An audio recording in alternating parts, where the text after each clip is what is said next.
a deep dark night. But follow me outside into the moonlight.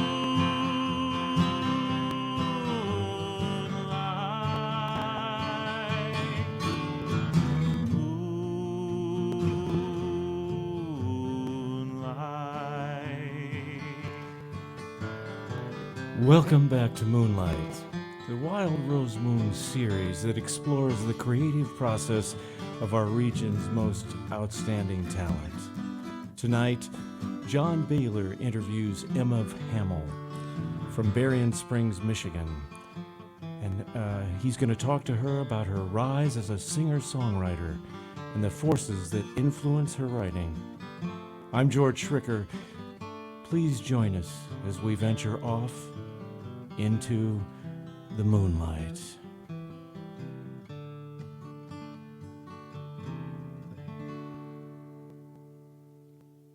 Welcome. Thank you for joining us for Moonlight. I'm happy to be here with our guest, Emma Hamel. We had her in here about a year ago for the Wild Rose Moon Radio Hour. And it was kind of a big time for her. She'd just come out with a graduation song for the class of 2020. The end of the school year was kind of shut down for schools all over the country.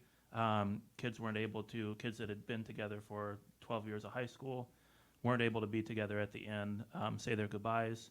And Emma responded to that by writing a song about it. And since that time, she's been taking a gap year before going to college, so just focusing on her music. And I want to talk a little bit about that last year. I want to talk a little bit about the experiences that have led you to this point, your earlier experiences with music. But I want to start off by going back in time just a little over a year ago, a few months before you were in here last. That video now has like 285,000 views on YouTube. Maybe it was around half of that, somewhere around there when you came in the first time. Your video was played at several graduation performances. Local news outlets were scrambling to cover you and the song. And you scroll through the comments that people put on the YouTube channel, on the YouTube video. And there's people saying, this brought me to tears. I went through this. And your music, this has touched me so deeply. They're telling you about crying to a song that you'd written. And I want to start off just by asking, what impact did that have on you, the success of that song and the way that it shaped other people? How did that in turn shape you as a musician and as a person? I mean, it's still crazy to think about. I remember that last day. We thought school would be out for just a couple weeks, and it ended up being the rest of our school year.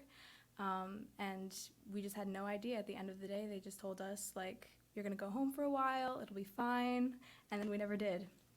And I started writing this song not really with the intention of anybody hearing it, but then one of the coordinators we have this senior class night that honors all the graduates, and of course it had to be online because of COVID, and they reached out to me asking if they could use one of my original songs for someone from the special music had dropped out. And they asked me if they could use one of my original songs. And I was like, oh, well, I'm actually working on this song that's pretty relevant to what's happening. Mm-hmm. And it wasn't finished, but I agreed to do it. So I finished it really quickly. And at the very last minute, we recorded this video. And I put it up there. I decided to put it on YouTube. And I'd only had like a few videos up there. And it was just so unexpected, the response that I got from that video. I mean, when my friends would find my other YouTube videos, like, I would be mortified, and all of a sudden, all of these people were watching me. It was really scary, but also really exciting, and these comments started pouring in of these people talking about their own experiences, and it kind of turned into this like mini therapy page. And I kind of realized the impact that a song that I wrote could have on other people. And, you know, even though everybody had to experience this separately, we're also all going through it together. And so I think it gave me so much confidence. It played a big role in me deciding to continue posting YouTube videos, which is what I've done during this gap year. I mean, it was just the perfect start to this year. That, had you planned on doing the gap year to focus on music before?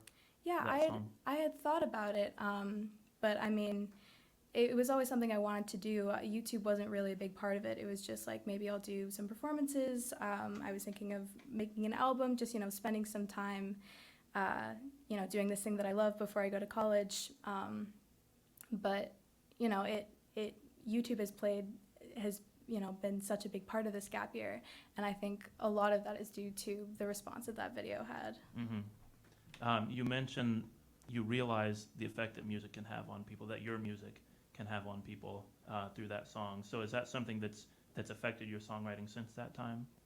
Yeah, oh, absolutely. I mean, it's pretty much the main reason I do it, and the reason that I put it out there. I'd always write songs just in my bedroom, and I wouldn't show anybody. But once I started to, I would have people say that, they felt the same way, and that my song somehow made them feel seen, and that has just been so incredibly rewarding over and over again. Yeah. And then also you mentioned YouTube and the importance that has played. You had some other songs that were a little older that you'd posted on there. You said the ones that you were terrified if your friends saw them, that were just you sitting at a piano playing and singing a song. But this, your production quality is like just as high a bar as you could hit on it.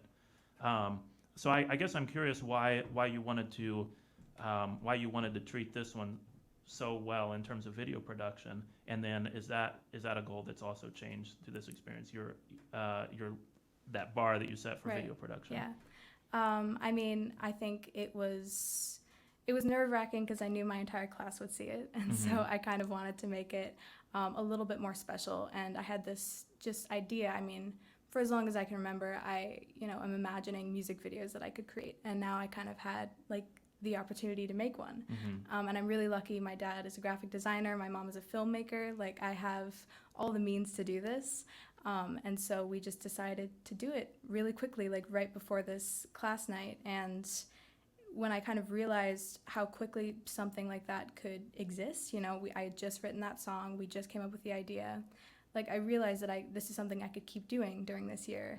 And I mean, I've just had so much fun coming up with ideas, and it goes from just being in my head to actually existing. Right. Well, I want to get a couple of songs in here, so I'll ask you to pick up. I think you're playing this one. No, you got a guitar that you're starting with, aren't you? This one first. Yeah. So we'll hear a song. This is something that you've done with this past year. This is kind of a more recent one. Is that correct? Yeah, this is my newest one, actually. Yeah, this song is probably one of the most personal songs I've written. I wrote it because I've always been really hard on myself, and I tend to set a lot of goals for myself, and when, it doesn't pan out, or, things don't go as planned, I get really frustrated. And I've kind of realized that I let everything that I haven't done outweigh the things that I have. So I wrote this song. It's called I Wish I Could Play the Guitar.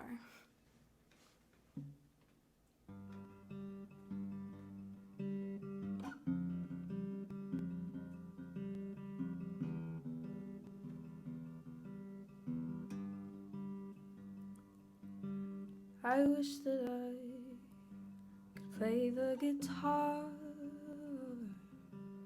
but lately doing anything feels hard. I wish that I could get out of bed. It shouldn't feel exhausting getting dressed. There's so much I want to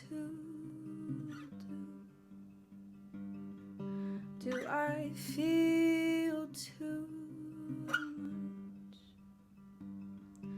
to make it through? I just want to try. I want back all the wasted time I've lost. I just wish that I could play the guitar.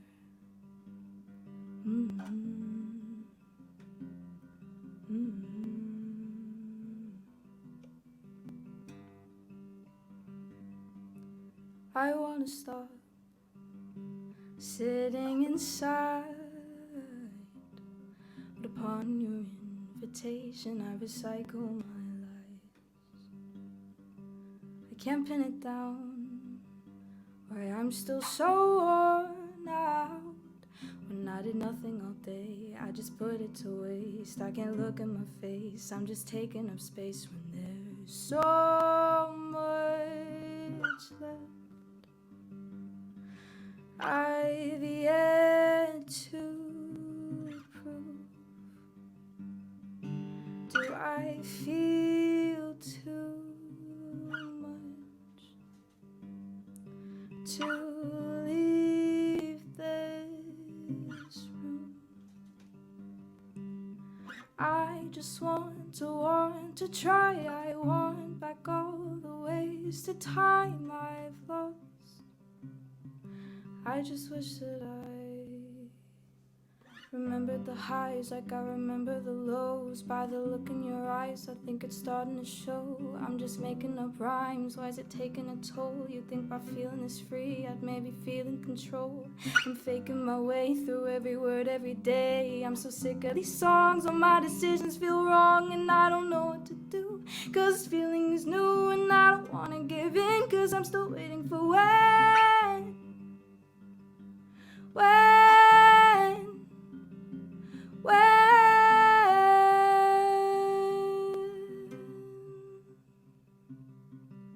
'Cause I just want to try. I want back all the wasted time I've lost. I just wish that I could play the guitar.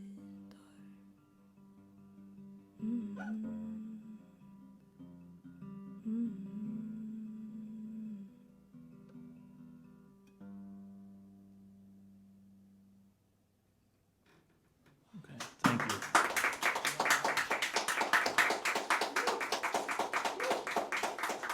Thank you. Thank you, very nice.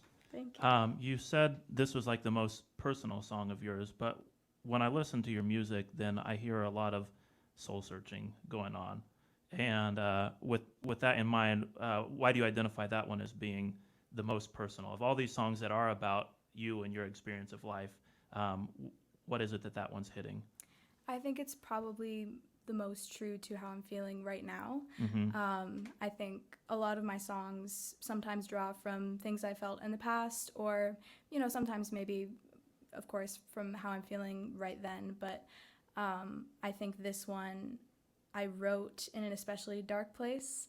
And, it is kind of strange putting those thoughts out into the world to a bunch of other people. But it's when I put it up there, I was nervous, but I had people reach out to me saying that they felt the same way and that my song made them feel better. And that has just been, incredible to see. Yeah, I can't say that honesty is like always rewarding, but but it's something that we're afraid of, and when we share those things with people that are difficult to share, that we don't want other people to see, it's usually good for us. Yeah, I mean, oh my gosh, I was the quiet girl in my class, and it's kind of weird going from that to putting all of my thoughts on the internet for my friends who I never, the people that I would kind of talk to see. But it's kind of been amazing, like seeing what can come out of this vulnerability, and it's just been, it's been amazing. Right. That vulnerability and honesty seems like it's such a part of your music, and I kind of want to ask you this anyways, although you sort of mentioned it, but I'll still push on it a little bit more. Is that who you are? I mean, you say you were kind of quiet. You had your friends though. I mean, you had connections with people. Course, yeah. I mean, would they think that you're the honest, vulnerable person that you are in a song? Or would your closest friends say like, wow, I never knew? I mean, I think I've always been a private person, even with people that I'm close to. There are only like a few people that I will really, pour my heart out to. So I think, it could be surprising to some people. I don't know. Mm-hmm. Yeah. If you can't do it, I mean, you're guarded if you can't share very much of yourself with people. Yeah. How is it that you're able to do that in song? I mean, I think it's just been an incredible outlet for me. It's kind of honestly like free therapy. I'm just going up, like when I perform, I'm just going up and like singing about my feelings. It's just like everyone in the audience are my therapists, just listening to me say whatever I want. And then, I get lucky and someone resonates with it or someone connects to it. It's a really incredible outlet that I'm realizing I'm just really lucky to have. I have a question. You mentioned that about therapy. I'm wondering if you realize that you are also therapy for the audience. Do you see how you're, by being open like that and being vulnerable and showing that side of life that so many people have trouble doing just like you?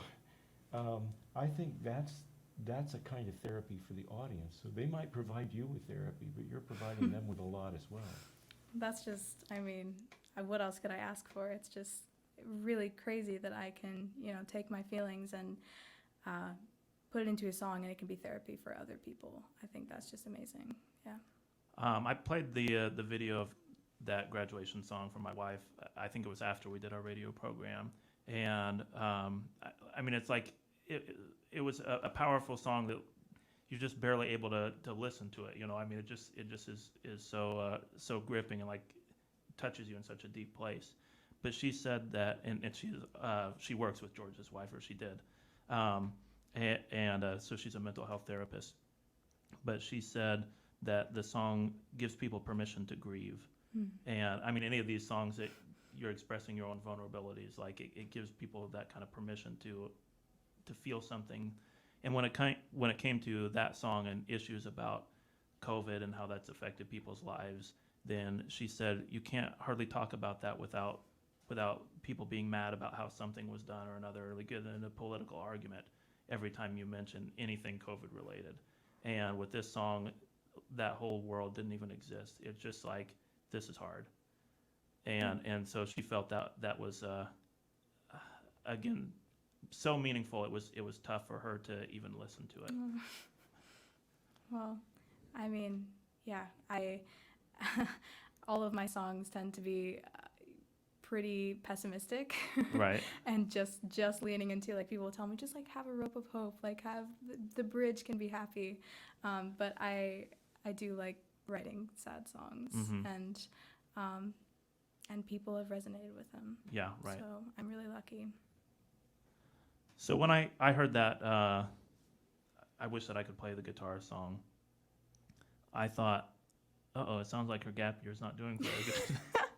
So I just want to ask generally, I mean, you can make the comment about how the song reflects on that, but first, how has the last year been for you?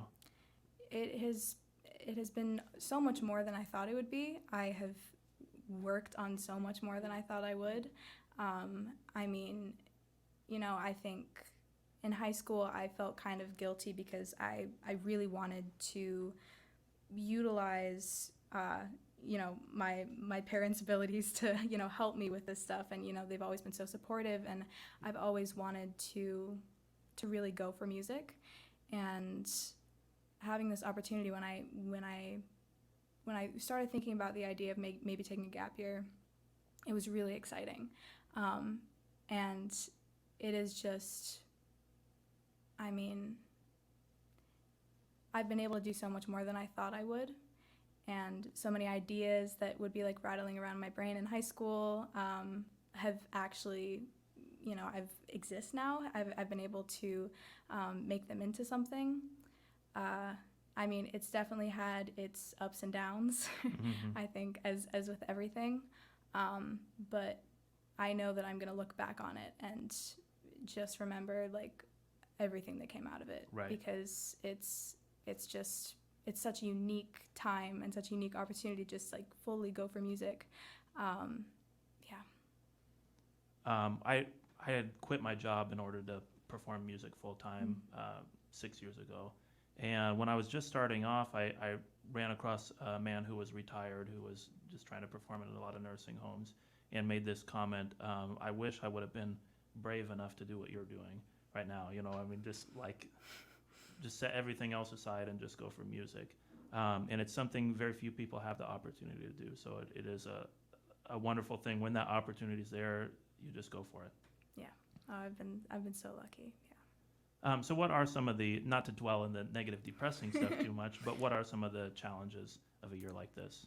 I mean, I think I am a bit of a perfectionist, and so it's kind of hard. Like I had a goal to post a YouTube video every week, and it's kind of hard when you're a perfectionist to have a deadline and just like decide this is done now, even if I'm not super happy with it.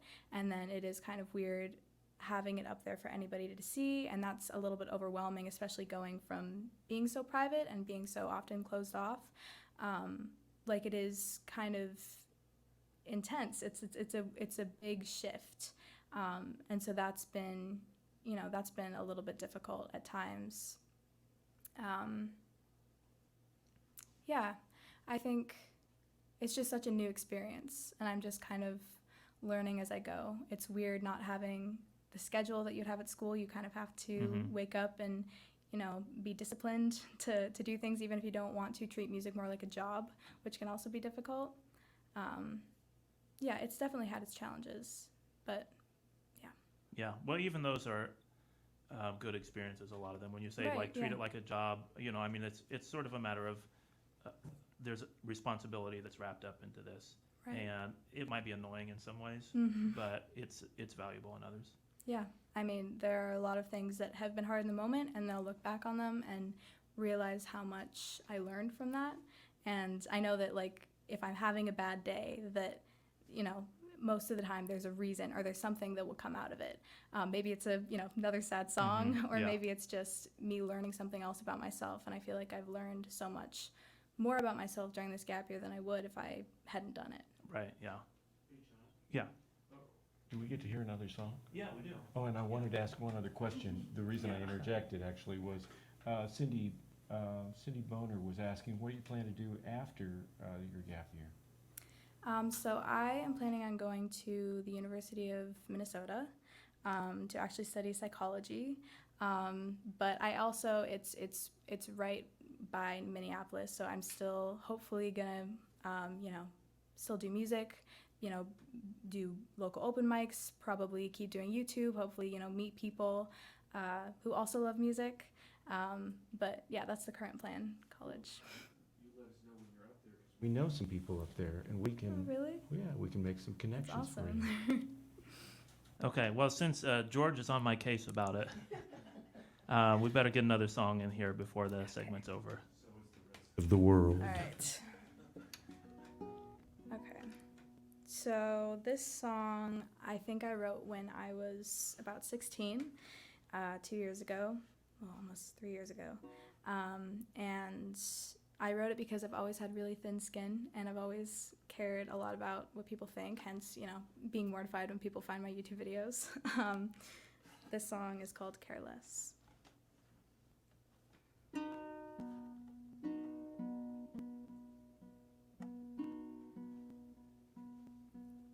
I spent all night awake. Did you? I doubt you know how I ache. I guess I wish you knew. Sticks and stones, broken bones, but I don't feel the pain the way I do when I talk to you. But I guess I won't complain. I wish I was a bad liar. I wish my skin didn't let you in. Now all my walls are wearing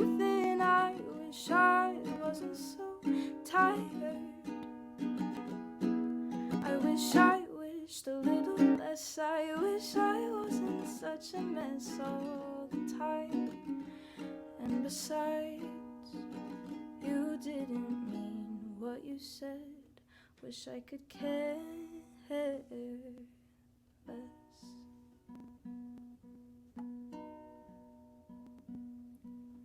I'll sit and watch as you creep into my veins, and I won't let you see as you cut deep.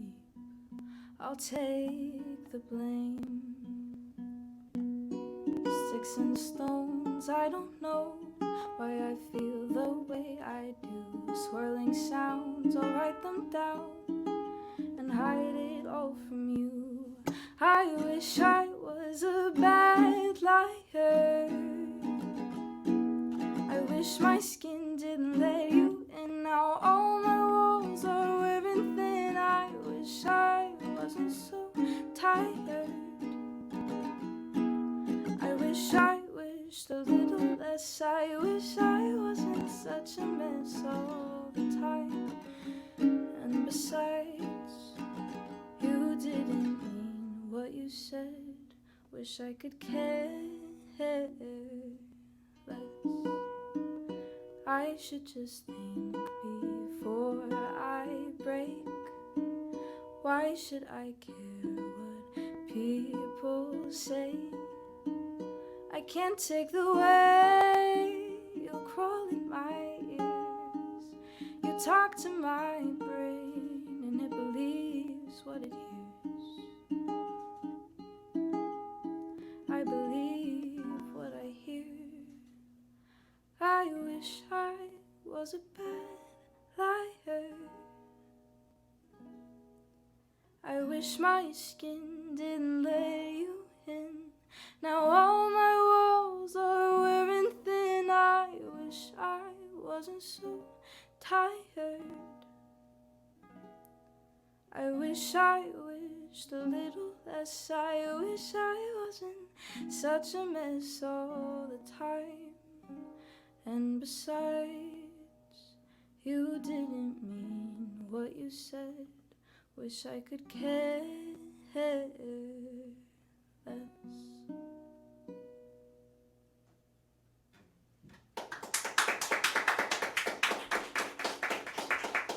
Thank you. Thanks again for sharing, and it's another example of this amazing vulnerability, like this almost like superhuman vulnerability that you have. In the images of I wish my skin didn't let you in, and the like reference to like being cut open during the song. You're going for the very painful images in order to capture that feeling. I will just ask one more question before we get out of here. We'll come back for another segment, but what gave you the idea that you wanted to do this on a stage in front of people? You've been performing for a long time. I mean, since like you were in early elementary school, right? Yeah. I mean, I always wanted to be on a stage, and it was weird because I was really the quiet girl when I was really little. Like, I just kind of put my head down and didn't talk to anybody. And when I was like 6 years old, I saw a flyer for the school talent show, and, you know, I brought it to my mom, and she was just like so surprised, like this shy girl wants to go up on the stage in front of all of her classmates and sing a song. But I really wanted to do it. And so I wore like a big like ball gown, and I went up there and I sang A Part of Your World from The Little Mermaid. And I feel like that was the first time I performed on stage, and that was kind of the beginning. Like I did my first open mic when I was 15, and I was so nervous, but I just really loved it. And I would be so nervous right before I went up, but once I went up there, it's like all of the nerves would disappear, and it felt kind of like my safe space in a weird way. And I mean, the more I've done it, the more I've fallen in love with it. Mm-hmm. Yeah. Well, thank you for making that decision to get up on a stage and share what you do. We will be back for another session, so take a short little break, grab yourself a snack, and come back at At 8 o'clock, we'll have Emma on for another segment. We'll get to hear a couple other songs and get to hear a little bit about the process of songwriting, which I think is very involved. We'll learn a little bit about it in a few minutes.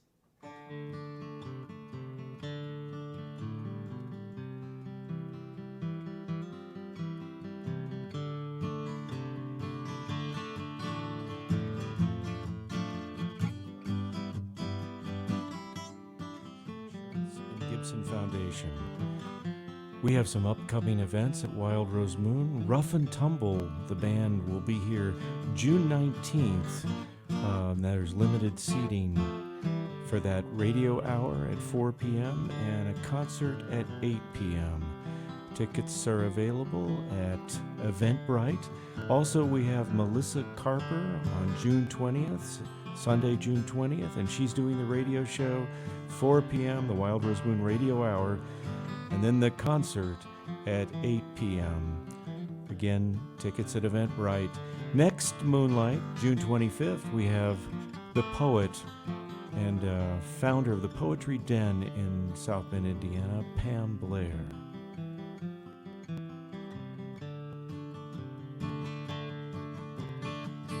Maybe it seems like a deep dark night, but follow me outside into the moonlight.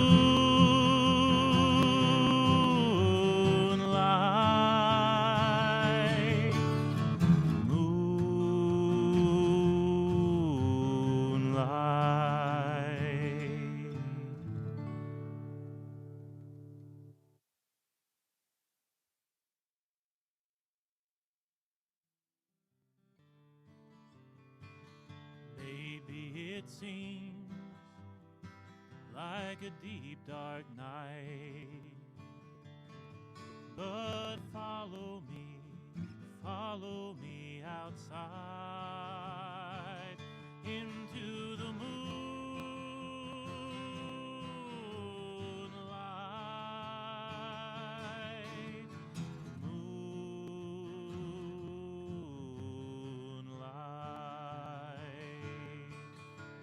Welcome back to Moonlight, Wild Rose Moon's interview series.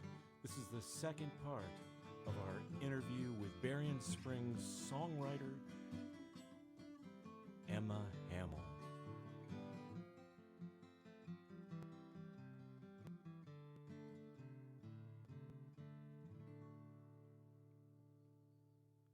Welcome back to Moonlight. I'm here once again with award-winning songwriter Emma Hamel, who claimed the prize at the Acorn Theater songwriting competition they had there way back in 2018.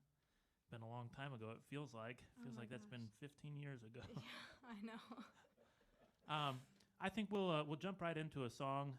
You got a little story to tell about this one, so why don't you introduce it and then play a tune for us? Yeah, sure. So I've had a few people ask me where my love of music comes from, and I actually recently discovered this song that was written by my great-grandmother and my great-great-grandmother, her mother, and they wrote it about growing up in a small farm in Wisconsin in the 1920s, and I wanted to bring the song back to life. So I took the original lyrics, and without changing a single word, I created my own melody, and this song is really special to me. I never got to meet either of these women, but through this process, I feel so much more connected to them. This song is called Memories.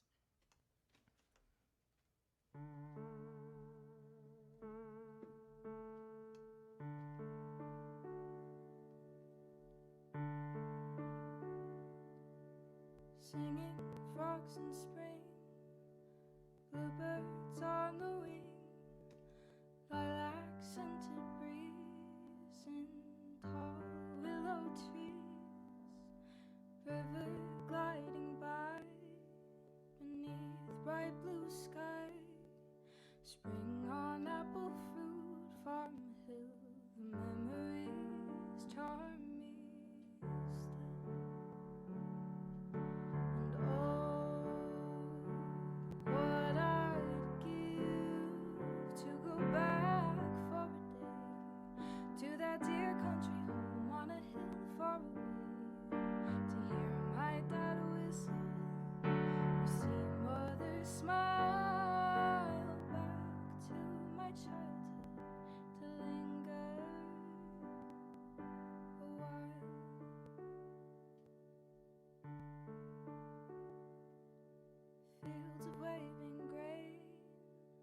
Summer's gentle rain, scent of new moon hay, on a lazy June day. Apples and fog, a whippoorwill's call, setting on a wintry hill, the memories linger still. And oh, what I'd give to go back for a day to that dear country home on a hill far away, to hear my dad whistle or see mother smile, back to my childhood to linger. What I'd give to go back for a day to that dear country home on a hill far away, to hear my dad whistle or see mother smile, back to my childhood to linger a while, a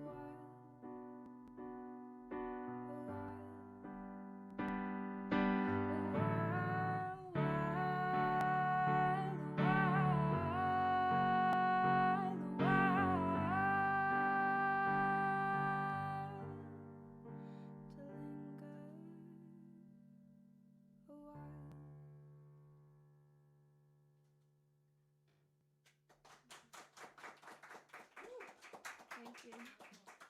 Thank you. So in working on a song like that, it's a song somebody else has written. Are you trying to learn something about yourself? Yeah, I mean, it's funny because this song is very similar to a song that I would write, because a lot of my songs are about the past and yearning for the past. And you know, it was really cool writing a melody for a song that I didn't write, but I could have written, but that my ancestors wrote. It was just such a cool process, having this, you know, come together. I think it's also interesting that it's a woman and her mother that are working on this together. Yeah. And in your own creative process, like your family, your mother and father are really important in that as well, which I think is kind of unusual. I play music with my parents, but I know for a lot of people, that's not very cool. And yet you see these two women that had that connection, and then you see the same thing in yourself, that you have this kind of creative connection with your parents. Yeah. I mean, I'm so lucky to have supportive parents. And, you know, when I was really little, my dad and I would write songs together all the time. He would play the ukulele. For my second school talent show, we wrote a song together and played it in front of my class.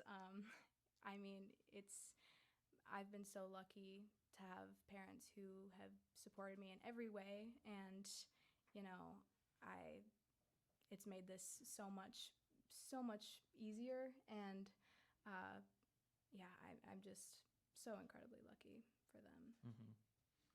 So now there's lots of like elements of music I could list off when I'm framing this question, but I think a songwriter is concerned kind of first and foremost with your lyrics and your melody, and then what chords are you going to play along with this. And in this one, the lyrics are taken care of. You inherited them.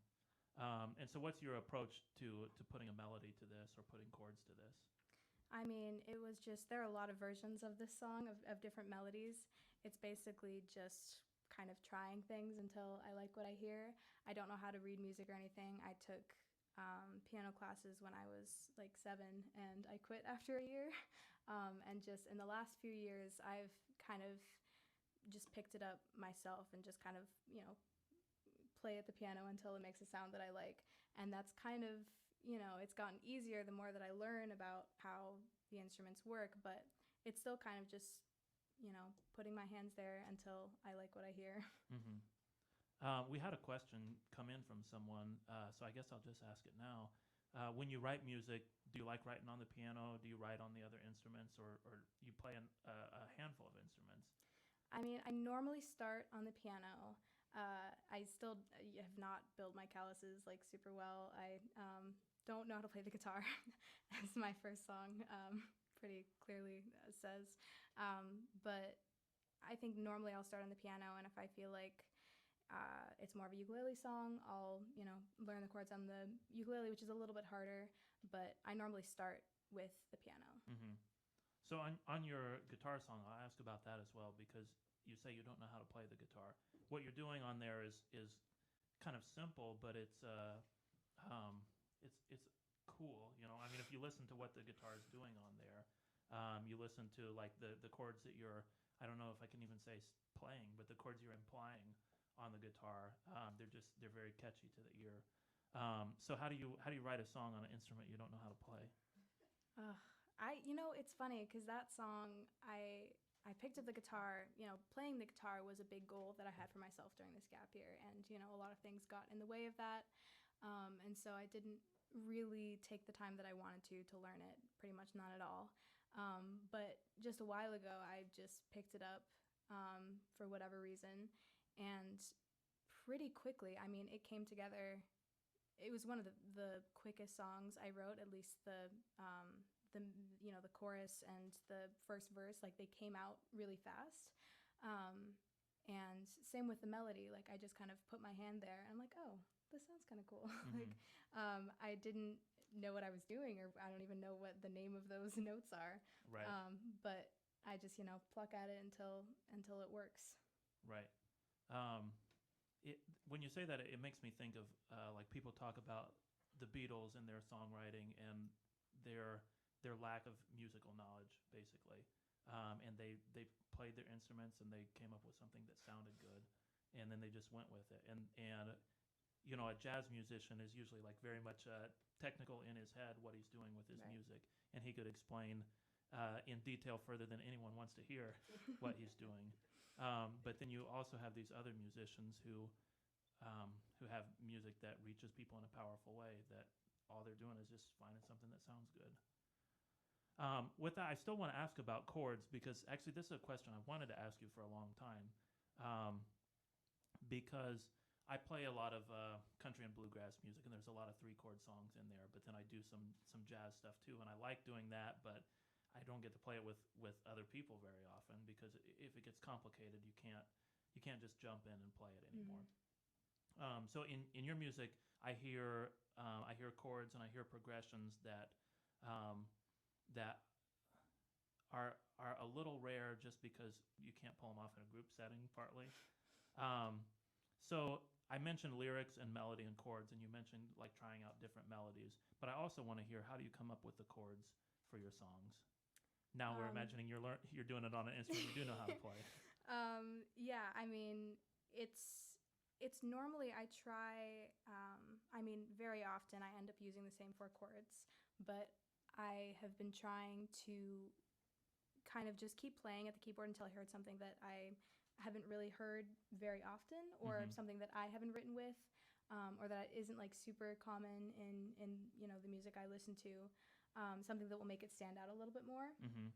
I mean, sometimes it's just it's kind of just the same thing. I just kind of keep picking at it. I keep pressing the keys until I like how it sounds, and of course it goes through. I mean, every song has had a lot of changes. Like sometimes I'll start with 4 chords, and then by the end of the song they're different chords. Mm-hmm. Like they definitely progress. But yeah, I mean, it's always just kind of been sitting down and playing around with it. Yeah. I have a question. Yeah.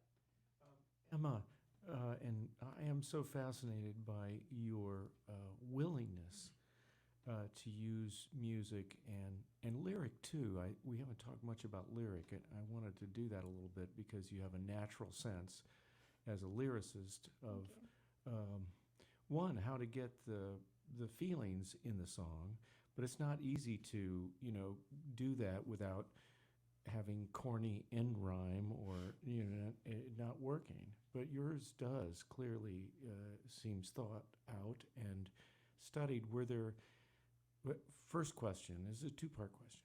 So I didn't realize until just then, but I wanted to say, one, your sense of play.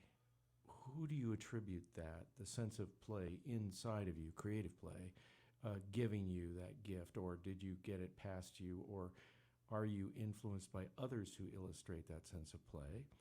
That's the first question, kind of elaborate. And the second question is that other one. I think it's a mix of those. I mean, through this song, I've realized how, music runs through, my ancestors, and I have a lot of musical family members. And I think also I grew up listening to so much music. My dad was always playing Ingrid Michaelson, Regina Spektor, the Zombies, and the Beatles.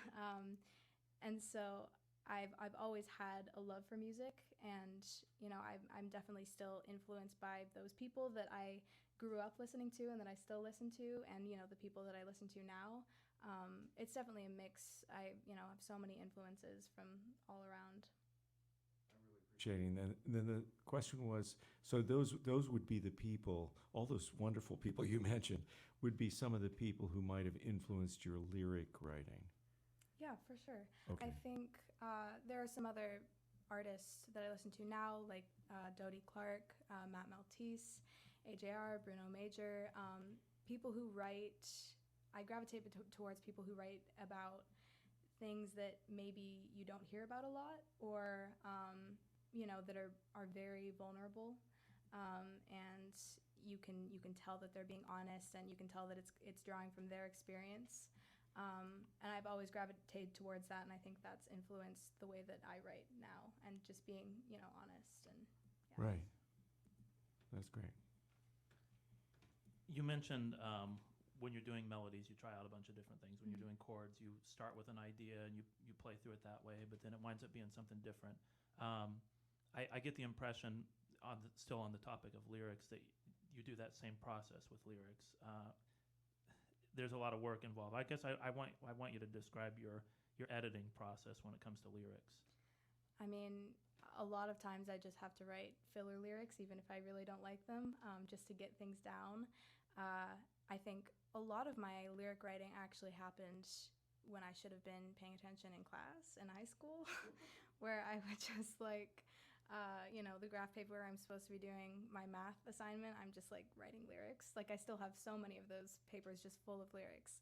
And, I think it normally starts with the lyrics, and then I'll have a melody. And sometimes, I'll scrap all of the lyrics that were originally assigned to that melody, and I'll, write a completely different song out of it.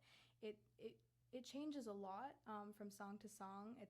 I'm also very new to this, so it's always different.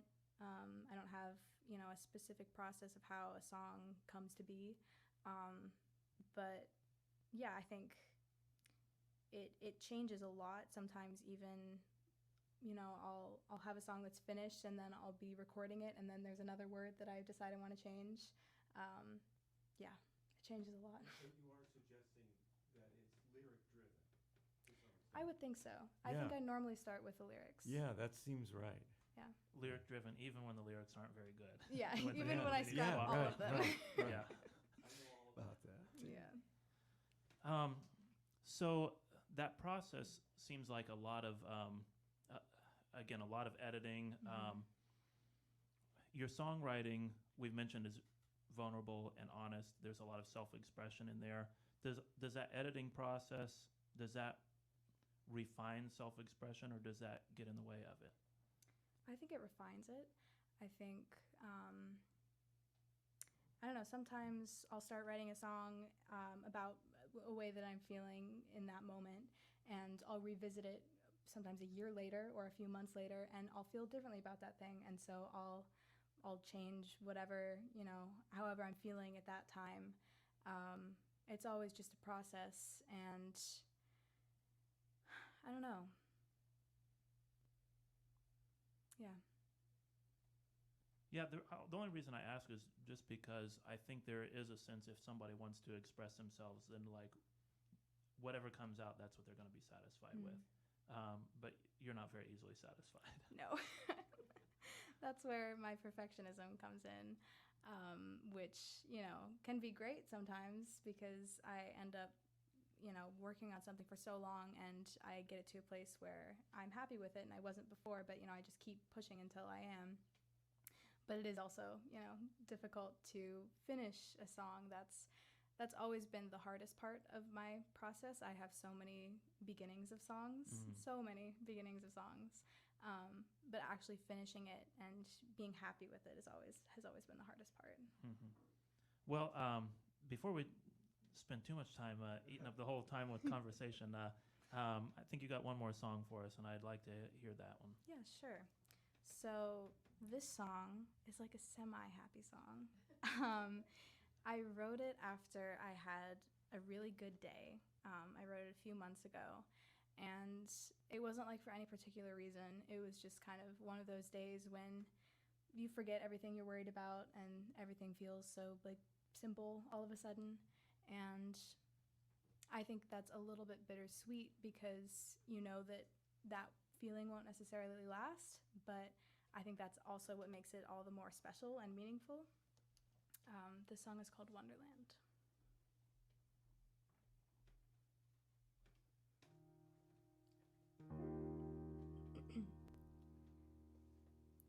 At the end of the road on my own, I could spend all my time, I still won't feel the cold. I feel small enough, I feel safe, feeling free. I can't recall when this old place started growing on me, and it's starting to get dark. The day's beginning to restart. This moment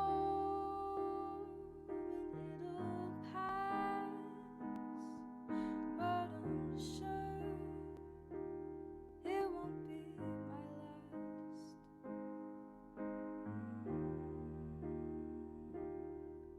Suddenly, piece by piece, all the pieces align. The company, though it's sweet, it's still just passing by. The clarity feels surreal after so many days. The remedy for my fears tends to feel far away. And it's starting to get dark. The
just came right out of a movie soundtrack. Aw, You know.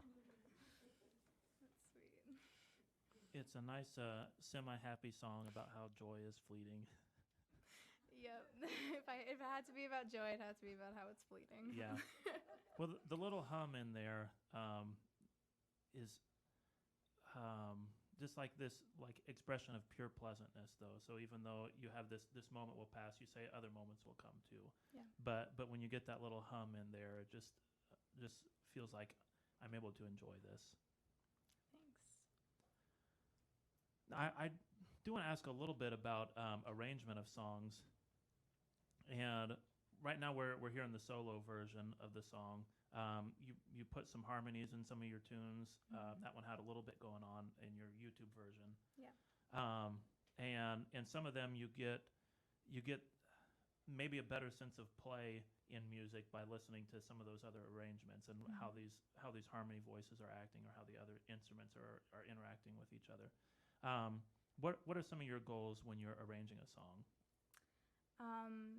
I've kind of struggled with that in working on this EP because I don't know whether I want it to be super stripped down or like production heavy, which, production heavy is also hard because I'm doing all of this stuff alone and I'm learning how to use the software and I use the program Logic.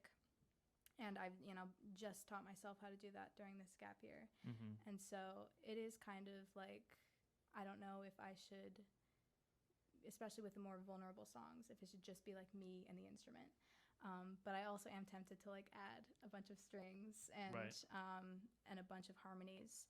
And it's been really fun to play around with that, honestly, and just kind of seeing how a song can transform into something. I mean, there have been songs that I've written and I've like kind of liked, and then I'll record it and I'll add things, and it's like all of a sudden I like it a lot more. So I mean, it's just been like a lot of trial and error for me, just kind of figuring out what I want for that specific song.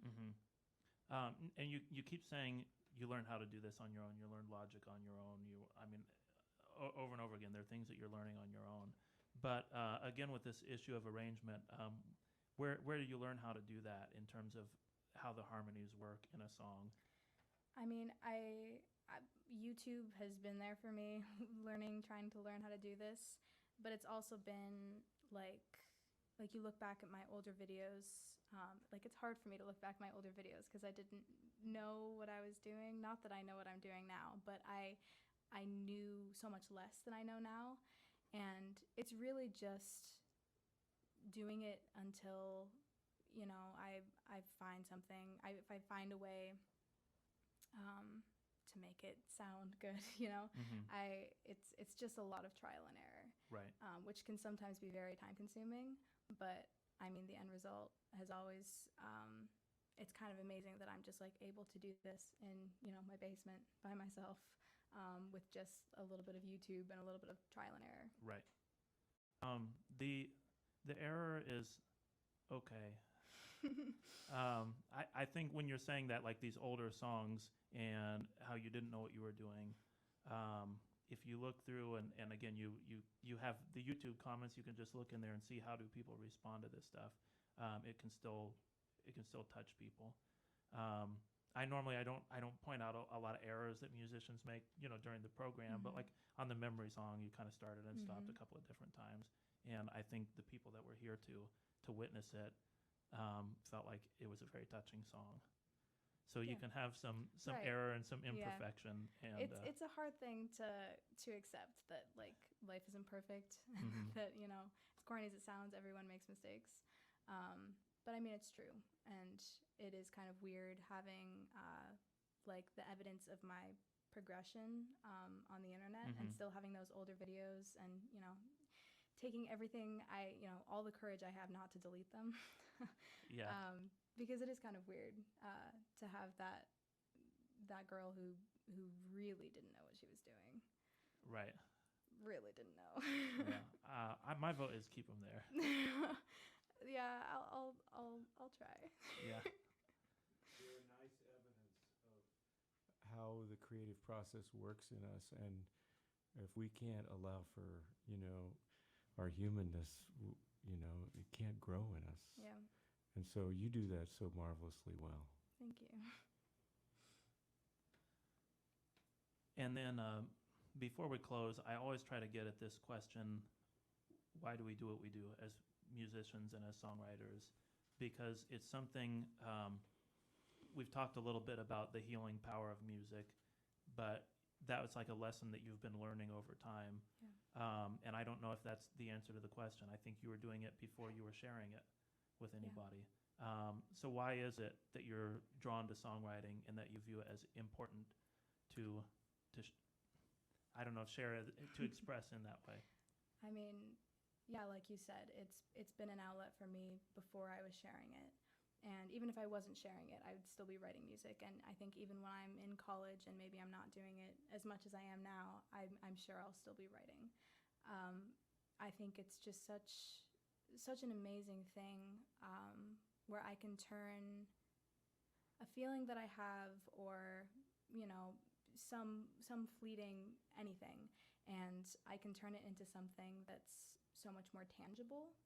And it's funny because I'll catch myself feeling a certain way and like being bummed out or whatever, like I'm having a bad day, and then I'm thinking, oh, but it's okay because I wrote a song about that.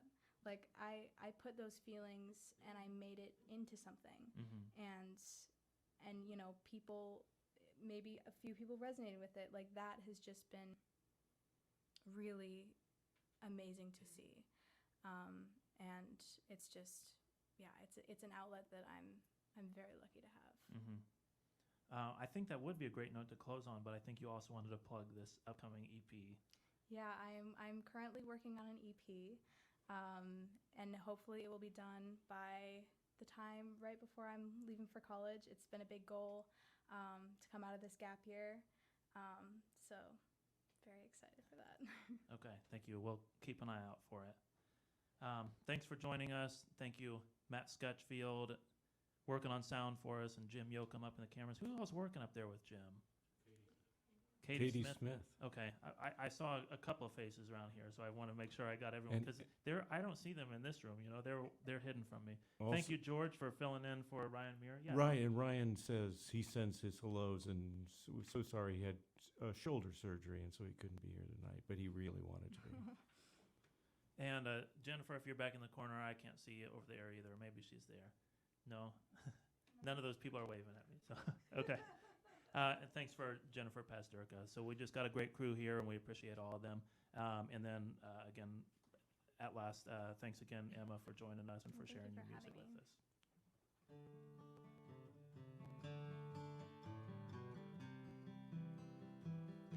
Moonlight is made possible through the generosity of Gibson Insurance and Gibson Foundation.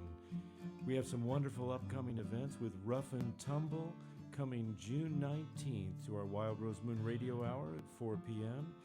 and also in concert at 8 p.m., our first concert since COVID. Melissa Carper is going to come in June 20th, and she's going to do the radio show at 4 and also a concert. That's great. Both great acts. Don't miss them. You can get tickets at Eventbrite. And our next Moonlight performance is going to be Pam Blair, June 25th. Pam Blair is coming in, and she started the Poetry Den in South Bend. See you then.